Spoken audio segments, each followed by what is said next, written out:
नमस्कार, आपके साथ मैं हूं विद्यानाथ झा। उत्तर प्रदेश के बुलंदशहर में नेशनल हाईवे 91 पर मां बेटी से गैंगरेप मामले में 3 आरोपियों की गिरफ्तारी हुई है। लंबी पूछताछ के बाद यूपी पुलिस ने तीनों को गिरफ्तार किया है। पीड़ित परिवार ने तीनों आरोपियों की शिनाख्त कर ली है। आरोपियों की पहचान नरेश, बबलू और रईस के रूप में की गई है। इनकी उम्र 22 से 28 साल के बीच है। तीनों बावरिया गैंग के बताए जा रहे हैं। मुख्य आरोपी फरार है। मुख्य आरोपी को पकड़ने के लिए 8 टीमें बनाई गई हैं। उसकी तलाश में दिल्ली, राजस्थान, पंजाब, हरियाणा में रेड डाली जा रही है। पीड़ित परिवार को नोएडा से किसी अज्ञात जगह पर ले जाया गया है। राष्ट्रीय महिला आयोग की टीम पीड़ित की काउंसलिंग करेगी।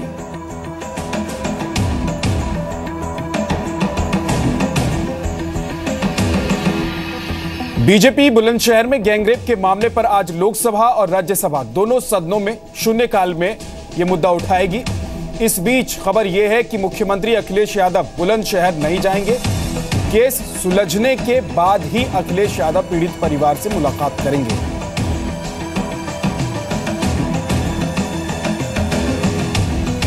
मुख्यमंत्री अखिलेश यादव परिवार से तब मिलेंगे जब इस पूरे मामले को पुलिस सुलझा लेगी। उसके बाद मुख्यमंत्री का दौरा होगा और तभी वो पीड़ित परिवार से मुलाकात करेंगे। हालांकि मुख्य आरोपी को पकड़ने के लिए पुलिस ने 8 टीमें बनाई हैं और 8 टीमें अलग अलग राज्यों में जाकर मुख्य आरोपी को ढूंढ रही है। अलग अलग जगहों पर दबिश डाली जा रही है। जी मीडिया संवाददाता अनुराग चड्ढा हमारे साथ जुड़ गए हैं। अनुराग, मुख्यमंत्री ने अपना प्रोग्राम क्यों कैंसिल कर दिया?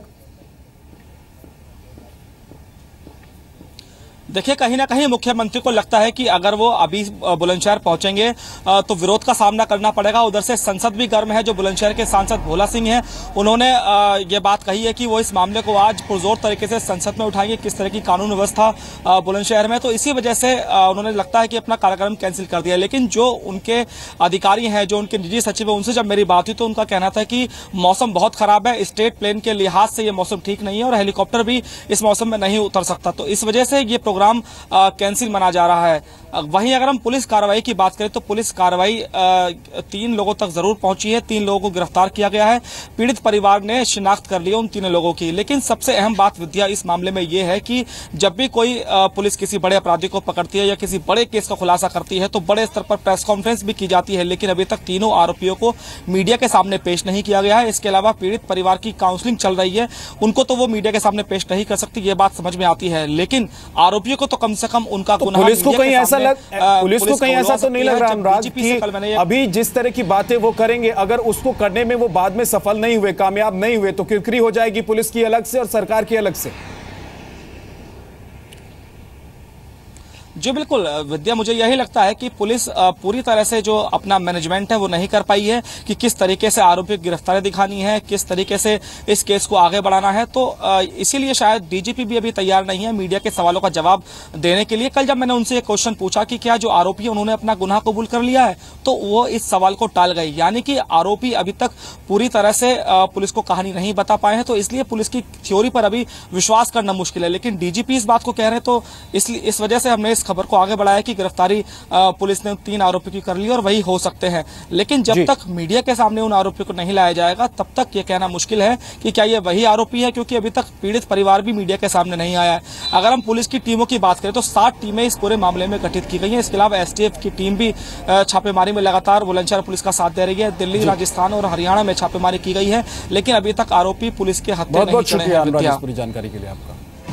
केंद्रीय मंत्री मुख्तार अब्बास नकवी का कहना है कि इस मामले में राजनीति नहीं होनी चाहिए और गैंगरेप के दोषियों को सजा सख्त से सख्त दिलानी चाहिए। इंसानी मूल्यों को ध्वस्त करने की पराकाष्ठा है और हैवानियत की पराकाष्ठा है। इस तरह के किसी भी जघन्य अपराध को किसी भी तरह से जस्टिफाई नहीं किया जा सकता। इस तरह के संवेदनशील मुद्दों पर सियासत करने से न तो जो राजनीतिक पार्टी सियासत कर रही है उसको फायदा होने वाला है और न जिनके नाम पर सियासत की जा रही है उनको फायदा होने वाला है, बल्कि लोगों के जख्मों कानून का राज नहीं बल्कि जंगल राज चल रहा है। और कल की घटना को लेकर खास तौर से, वैसे तो जब से उत्तर प्रदेश में सपा के नेतृत्व में सरकार बनी है तो वहाँ हर प्रकार का क्राइम बढ़ा है। लेकिन ये जो बुलंदशहर की घटना घटी है, इसने उत्तर प्रदेश की जनता को हिलाकर रख दिया, पूरे देश की जनता को हिलाकर रख दिया है। इसलिए मेरा उत्तर प्रदेश के मुख्यमंत्री को सलाह के तौर पर यही कहना है कि यदि आपसे उत्तर प्रदेश संभाला नहीं जा रहा है, कानून व्यवस्था संभाली नहीं जा रही है, तो बेहतर यही होगा उत्तर प्रदेश की जनता के हित में कि इनको मुख्यमंत्री के पद से नैतिकता के आधार पर इस्तीफा दे देना चाहिए। और उत्तर प्रदेश के गवर्नर राम नाईक ने इस मामले में अखिलेश यादव सरकार की तारीफ करते हुए कहा है कि ऐसी घटना ना हो, इसके लिए सरकार को सख्त कदम उठाने चाहिए। मुख्यमंत्री ने जो तुरंत निर्णय किया वह सराहनीय है और उन्होंने डायरेक्टर जनरल ऑफ पुलिस को भेजा, गृह विभाग के सचिव को भी भेजा और जो कदम उठाए वो निश्चित तौर पर अभिनंदनीय है। लेकिन ऐसी बातें, ऐसी घटना न हो, इसके लिए पुलिस और सरकार का एक जो कर्तव्य होता है वह निभाने का काम भी हमें करना पड़ेगा, क्योंकि यह एक ही घटना नहीं है, जगह जगह पर ये घटनाएं हो रही है। उस भूमिका में मुख्यमंत्री ने जो निर्णय लिया वो सराहनीय है, लेकिन सबको सुरक्षा देने का जो काम है वो करने की आवश्यकता है। और उत्तर प्रदेश में कांग्रेस की मुख्यमंत्री पद की उम्मीदवार शीला दीक्षित ने अखिलेश सरकार पर निशाना साधते हुए कहा है कि यूपी में कानून व्यवस्था खत्म हो चुकी है। अखिलेश यादव जी ने जो भी अब किया हो, जो घटना थी वो न केवल दुखदायक, बेहद दुखदायक और घिनौनी कि इस तरह की घटनाएं दो महिलाओं पर हो और पुलिस कुछ उसके बारे में कर ना सके, ये संकेत देता है कि लॉ एंड ऑर्डर जो उत्तर प्रदेश का है वो बहुत ही बिगड़ गया है। यानी साधारण लोग भी अपने आप को सुरक्षित नहीं महसूस करते हैं। लेकिन इस मामले में एक बड़ा सवाल है कि ये गैंगरेप हुआ क्यों और अब तक मुख्य गुनहगार पकड़ से बाहर क्यों।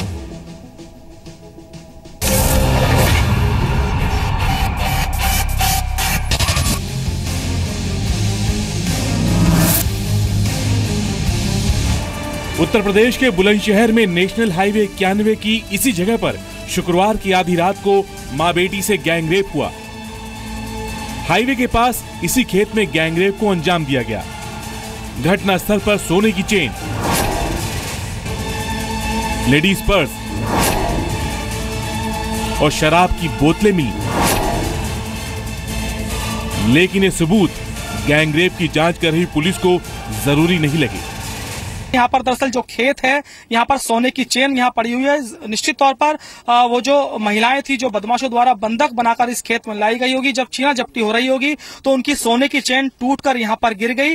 और उसके बाद पुलिस को चाहिए था कि घटनास्थल का अच्छी तरीके से वो निरीक्षण करे, ताकि जो सबूत यहाँ पर मिलेंगे बाद में जब ये मामला कोर्ट में जाएगा तो बदमाशों के खिलाफ अहम सबूत बनेगा। लेकिन पुलिस ने इस सबूत को इग्नोर कर दिया। अभी तक विवेचना के लिए आपको नहीं लगता कि उठाना चाहिए था पुलिस को? इस विवेचना से रिलेटेड जो चीज अहम है वो उठाई जा चुकी है। किस पर कार्रवाई की गई है?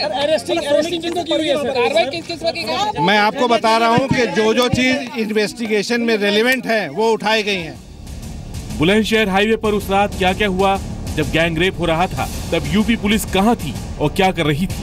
हाईवे गैंगरेप केस में जिस गैंग का नाम सामने आ रहा है उसका क्राइम प्रोफाइल भी आपको आगे दिखाएंगे।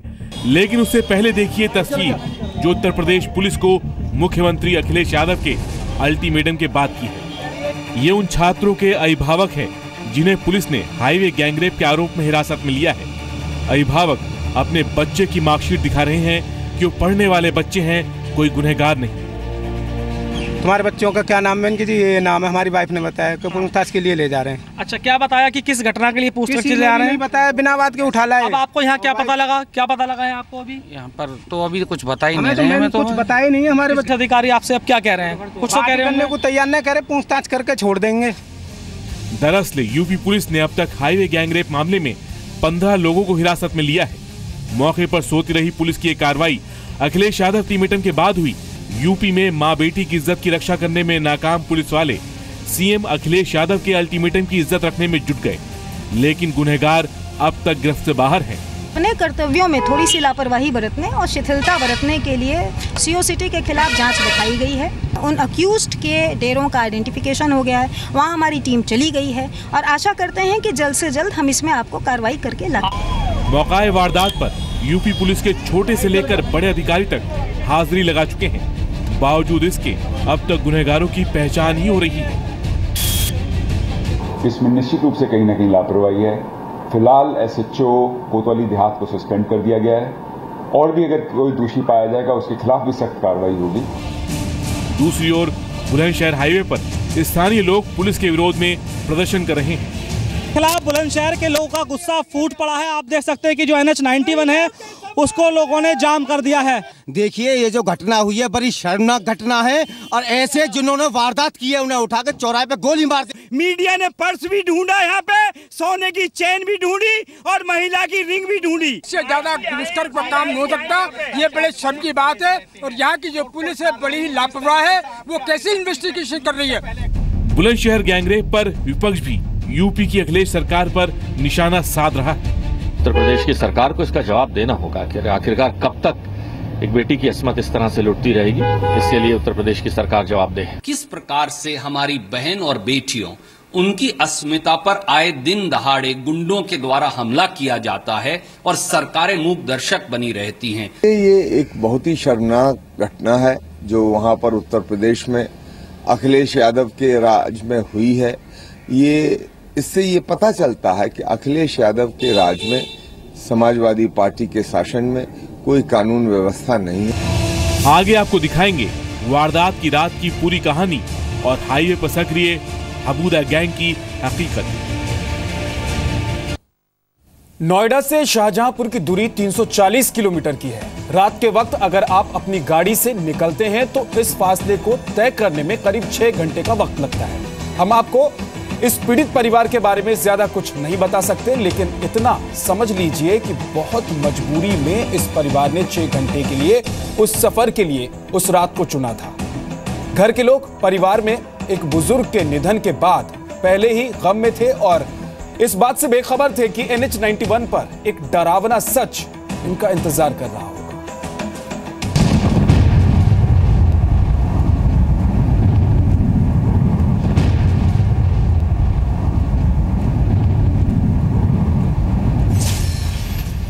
शुक्रवार रात 10 बजे का वक्त। नोएडा में उस रात बारिश हो रही थी।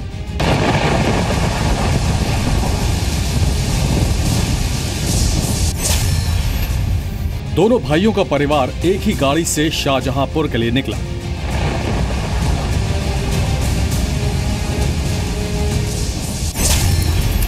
गाड़ी में 2 भाई, दोनों भाइयों की पत्नियां, एक भाई की बेटी और एक भाई का बेटा बैठे हुए थे। छोटा भाई खुद गाड़ी चला रहा था। नोएडा का यह परिवार दादी की 13वीं में शामिल होने जा रहा था। समय बचाने के लिए इन लोगों ने यात्रा के लिए रात का वक्त चुना, लेकिन शुक्रवार की वो रात पूरी फैमिली के लिए जिंदगी भर ना भुला पाने वाला एक डरावना सपना बन गई। ये सब कुछ बुलंदशहर के NH-91 पर होता रहा और बुलंदशहर पुलिस सोती रही। तो नोएडा में एक रहने वाला परिवार है, वो शाहजहांपुर जा रहा था एक 13वीं संस्कार में भाग लेने के लिए। रात के 1 बजे जब उस परिवार की गाड़ी इस NH-91 पर आती है तो उसके बाद उनकी गाड़ी में से एक आवाज़ आती है। ड्राइवर को कन्फ्यूजन होता है कि गाड़ी में या तो पंचर हो गया है या फिर उनकी गाड़ी का कोई पार्ट नीचे गिर गया है। NH-91 पर जहां गाड़ी रुकी वहां से कुछ ही दूरी पर पुलिस स्टेशन है, लेकिन पुलिस थाने के अंदर बैठी रही और लुटेरों ने बेखौफ होकर अपना काम शुरू कर दिया। गाड़ी को चेक करने के लिए जैसे ही गाड़ी का चालक अपनी गाड़ी को रोकता है तो पहले से ही घात लगाए बदमाश उस गाड़ी को पूरी तरह से अपने होल्ड में कर लेते हैं। परिवार को बंधक बनाकर वो गाड़ी को यू टर्न कराते हैं और उसके बाद जो मेरे दाहिने तरफ खेत है, जो कच्चा रास्ता है, यहाँ पर वो ले जाते हैं। जो परिवार के सदस्य थे, जो मेल लोग थे, उनको बंधक बना लिया जाता है, उनके साथ मारपीट होती है और उसके बाद 3 घंटे तक यहाँ पर 2 महिलाओं के साथ बर्बरता बरपाते रहे वो बदमाश।